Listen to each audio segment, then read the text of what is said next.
भैया ये खबर कहां चली गई कि जिसमें कहा जा रहा था कि ट्रंप जी बन गए और ये ट्रंप जो है माफ कर देंगे, अदानी का केस वापस ले लिया। भाई भक्तों की बल्ले बल्ले हो रही थी, भक्त नाच रहे थे जैसे कि मोर नाचता है सावन के महीने में।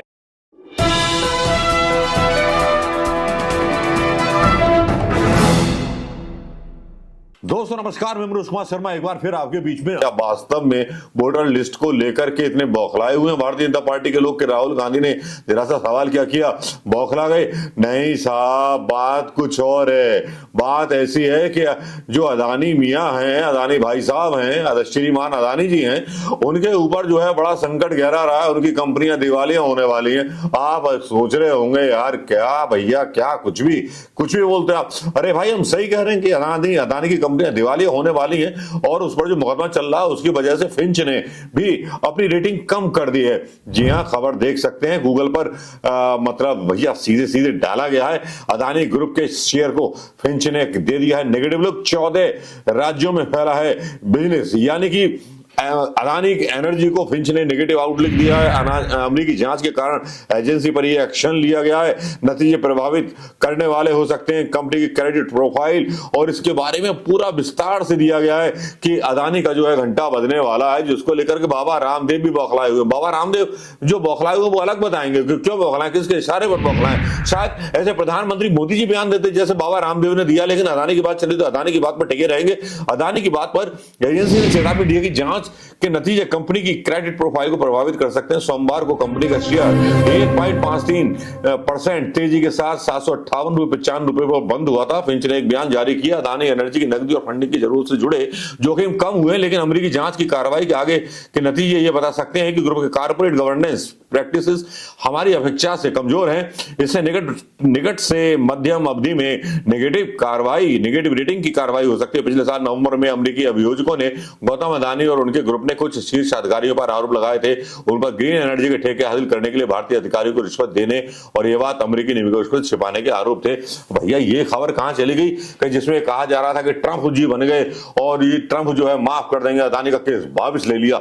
भाई भक्तों की बल्ले बल्ले हो रही थी, भक्त नाच रहे थे जैसे कि मोर नाचता है सावन के महीने में।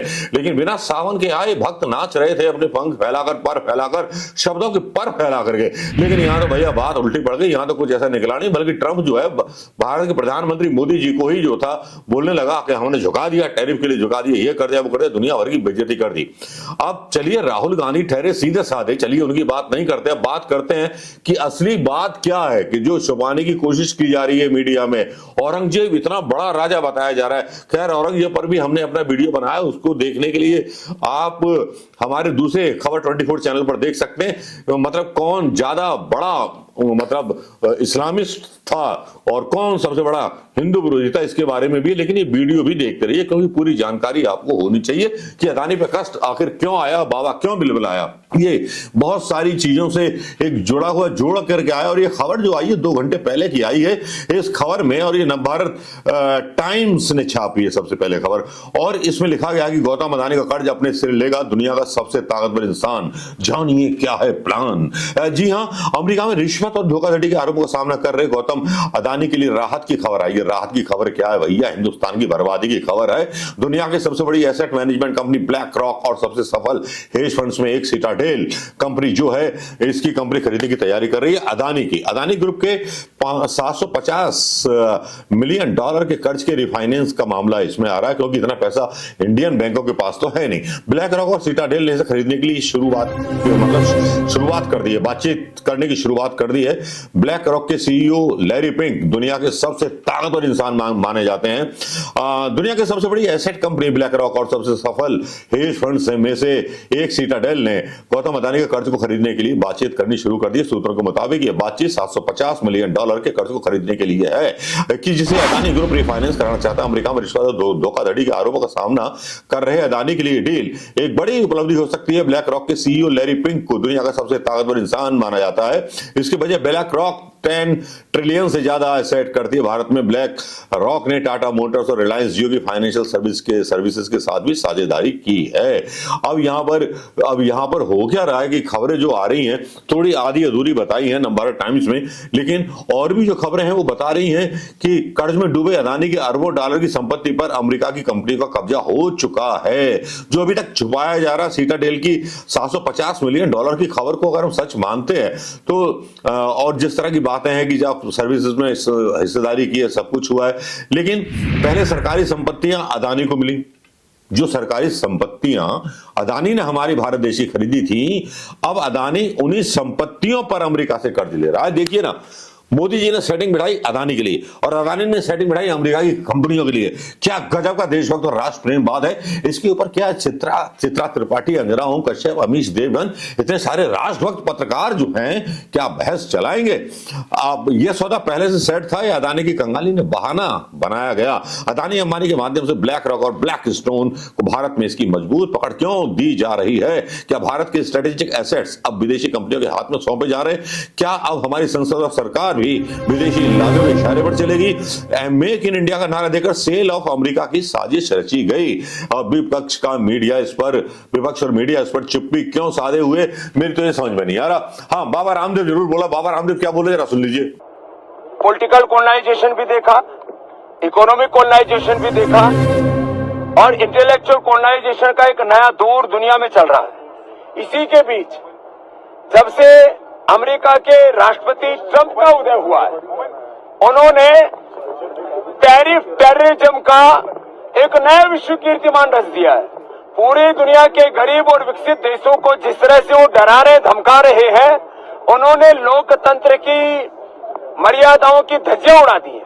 न WTO को मान रहे हैं, न UNO को मान रहे हैं, वर्ल्ड बैंक IMF को अपने अकॉर्डिंग चला रहे हैं, अपने डॉलर की इतनी कीमत बढ़ा दी है।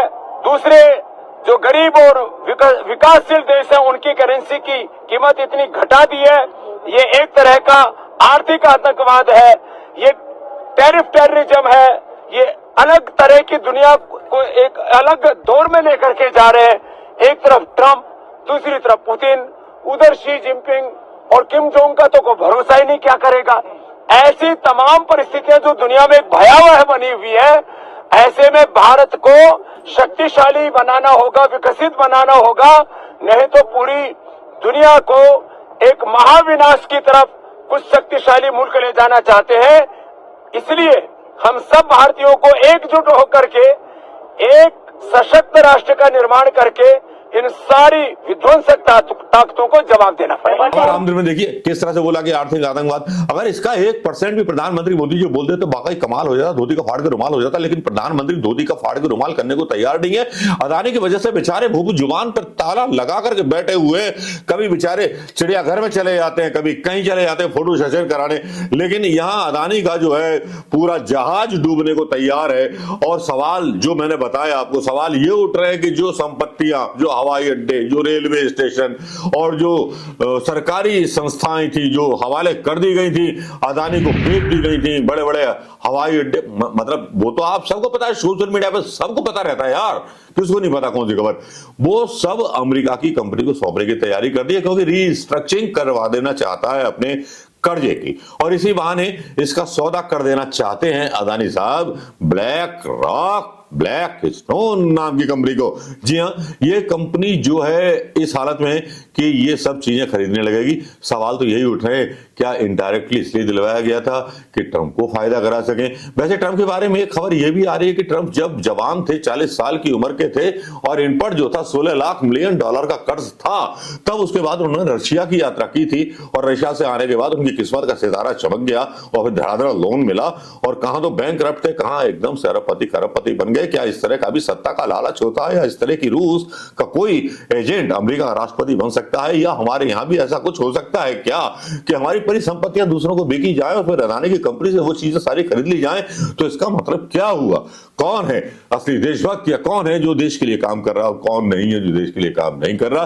दोस्तों, फैसला मैं आपके हाथ में छोड़ता हूं, क्योंकि फिच ने जहां पर इसकी एजेंसी की रेटिंग घटाई है, तो वहां बाबा रामदेव को चिल्लाते हुए आपने सुना होगा।